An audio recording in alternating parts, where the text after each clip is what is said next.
China जो है इस वक्त बिल्कुल ऐसी है कि जैसे कोई बेचारा खरगोश जो है ना वो भेड़ियों में फंस जाता है ना, चारों तरफ से घेरा उसको डाला गया।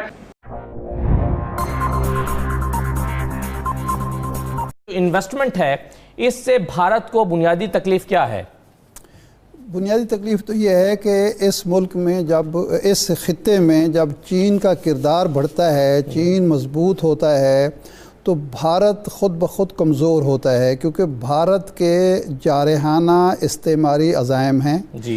भारत जो है वो सोचता है इस इलाके की मिनी सुपर पावर के तौर पर अपने आप को इमर्ज करना, और भारत ये सोचता है कि मेरी बालादस्ती हो इस खित्ते में, ये पाकिस्तान है, बांग्लादेश है, श्रीलंका है, इनकी हैसियत भूटान की हो, इनकी हैसियत नेपाल की हो, और उसके बाद फिर वो चाइना से बड़े रियासत के तौर पर, बड़ी ताकतवर रियासत के तौर पर अपने आप को दुनिया के सामने मुतारफ़ करा सकता है। बदकिस्मती ये हुई कि अमेरिका ने भी भारत की इस मामले में हौसला अफजाई की, और वो अपने मकासद के लिए की कि चीन का अगर मुहासरा करना है या चीन को कमज़ोर करना है या चीन को मुआशी और दिफाई ताकत बढ़ते हुए रोकना है, तो वो हमारे लिए ये किरदार भारत अदा कर सकता है। ये भारत को रोका जा सकता है अगर वहां पर ज्यादा इन्वेस्टमेंट लेकर आए। आप इस इन्वेस्टमेंट को किस तरह से देखते हैं? 400 अरब डॉलर की बड़ी इन्वेस्टमेंट है जो चाइना ईरान में करने जा रहा है। अमेरिका के साथ हिंदुस्तान के स्ट्रेटेजिक ताल्लुकात है। चीन को महदूद करने के लिए या चीन को इस रीजन में फैलने से रोकने के लिए वो अमेरिका का साथ ही है। तो वो नहीं चाहता कि किसी तरह भी अमेरिका को नाराज करे, उसके साथ बहुत गहरे ताल्लुकात है। किस लड़ाई की तरफ आप इशारा कर रहे हैं? इंडिया चाइना की लड़ाई है।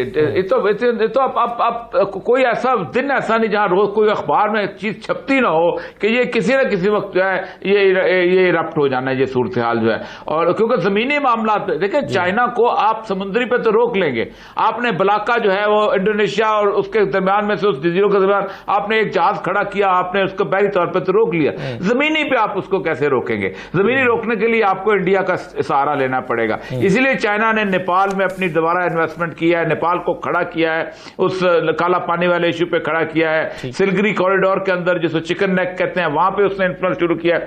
चाइना जो है इस वक्त बिल्कुल ऐसी है कि जैसे कोई बेचारा खरगोश जो है ना वो भेड़ियों में फंस जाता है ना, चारों तरफ से घेरा उसको डाला गया।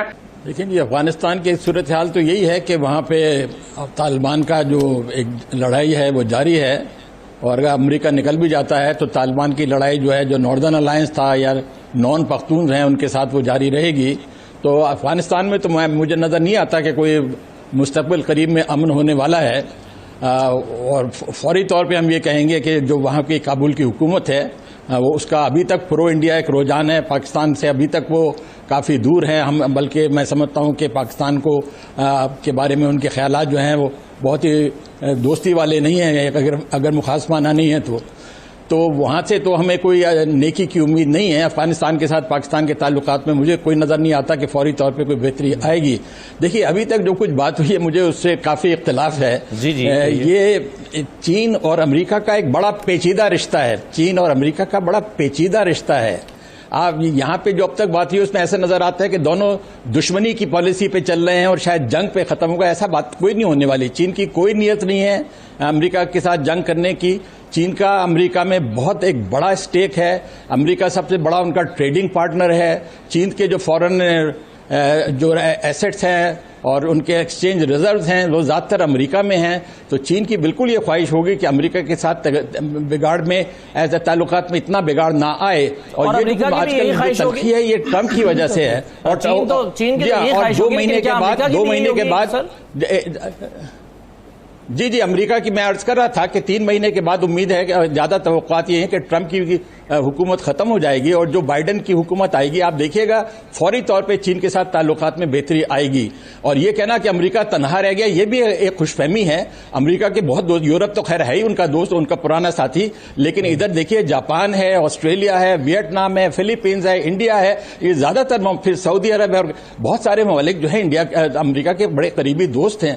बल्कि चाइना के ऊपर आजकल प्रेशर पड़ा हुआ है कि एक तो कोरोना वायरस की वजह से वो दुनिया में एक लिहाज से ऑन द डिफेंस चले गए हैं, उनकी इकोनॉमी में भी नुकसान पड़ा हुआ है। तो ये सारी चीजें इस बात का इशारा करती हैं कि ये इसम के नताइज मत निकालिए कि अमेरिका कमजोर होकर खत्म हो गया है। अफगानिस्तान से इसलिए हटाया कि अफगानिस्तान में वो गोरिल्ला वॉर नहीं लड़ सकते थे, वरना अगर वो 2 एटम बम गिराते तो अफगानिस्तान का तो 2 मिनट में खात्मा कर देते। वो एक बिल्कुल डिफरेंट हालात हैं। चीन और अमेरिका का मुकाबला जो है वो बिल्कुल मुख्तलिफ नौइयत का होगा, अफगानिस्तान से उसका मुकाबला मत करें। तो ये सारी चीजें इस बात की तरफ इशारा करती हैं कि मोहतात से आगे चलें, ये सारे नताइज निकालें कि सब कुछ हो गया है, अब ईरान और चीन में बड़ी जबरदस्त एक पैकेज बन गया है। ये अभी क़ब्ल वक्त है, इंतजार करें वक्त का कि किस तरह हालात जाते हैं। और ये तस्वुर कि अमेरिका और चीन जो है बिल्कुल ऑन द कॉन्फ्रंटेशन कोर्स हैं, कोई जंग होने वाली है या कोई और तबाही होने वाली है, इस मन की कोई बात नहीं होने वाली। असद साहब, मेरे ख्याल है ये किसी ने नहीं कहा कि चाइना जंग चाहता है। मसला ये है कि देखें, सी पैक जब शुरू हुआ तो हमारे यहाँ दानिश्वर ये कहते थे कि चाइना को क्या मुश्किल, अमेरिका को इससे क्या मुश्किल हो सकती है या अमेरिका को क्या प्रॉब्लम हो सकती है। लेकिन बिल आखिर अमरीकी वज़ीर ख़ारजा ने अमरीकी दूसरे लोगों में बोले वो कि सी पैक से हमें तकलीफ़ है। चाइना की इन्वेस्टमेंट पाकिस्तान आ रही थी तो लोग कह रहे थे जी अमरीका को क्या फ़र्क पड़ता है। अमरीका बोला, बाकायदा ट्रंप बोला और उसके साथी बोले कि जी पाकिस्तान की इन्वेस्टमेंट जो IMF से उन्होंने कहलवाया कि ये इन्वेस्टमेंट जो है ये बंद करें या इसका हमें हिसाब दें कि यहाँ कर्जे महंगे दिए जा रहे हैं। तो इसलिए प्रॉब्लम अमेरिका को है। नेटो, अगर नेटो इस वक्त ख़तरे में है, जो अमेरिकन भी तस्लीम करते हैं कि वहाँ एक मायूसी पाई जाती है, तो इसका मतलब है अमेरिका मुश्किल में है। अब ये हम बिल्कुल नहीं कह रहे कि जंग कल होने वाली है, लेकिन अमेरिका के मफाद में ये होगा कि वो जंग में उलझाए। जी, इस पर अब औरिया साहब, यहाँ पर भी आपके ख्याल में भारत को डिफीट हो रही है, डिफीट हुई है और पाकिस्तान भारत को डिफीट करने में कामयाब हो जाएगा? यकीनन हो जाएगा। पहली बात तो यह है कि FATF को हमने बहुत बड़ा हवा बना के खड़ा किया हुआ है। मैंने कई दफा फाइनेंशियल विजिट से पूछा, मुझे बताइए FATF का असरात किस पे होंगे, सिवाय इसके कि आपकी बैंकिंग प्रोसेस थोड़ा सा स्लो हो जाएगा, उसके अलावा क्या होगा, कौन सी उसके अंदर बाइंडिंग फोर्स है उसके अंदर, और कौन सी उसके आपकी ऐसी चीज है कि आपके अब सैंक्शन लग जाएंगे और पता नहीं क्या हो जाएगा।